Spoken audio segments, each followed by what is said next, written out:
Kotse bumangga sa oil tanker sa Mangaldan, Pangasinan. Tutukan sa report. Sa isang video, makikita ang sitwasyon sa kalsadang ito sa bahagi ng barangay Bari, Mangaldan, Pangasinan. Matapos magbanggaan ang kotse at oil tanker bandang hapon kahapon.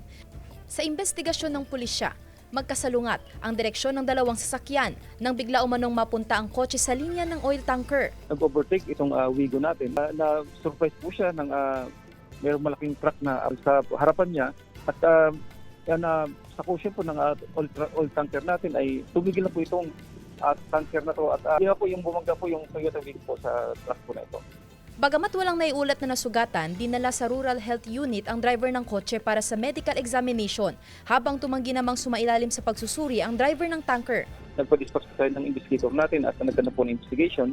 Along the way po, itong both vehicles involved ay outright po, nagkaroon sila ng pag-uusap, nag-settle na po sila. Sinusubukan ng GMA Regional TV na makuhanan ng panig ang dalawang driver.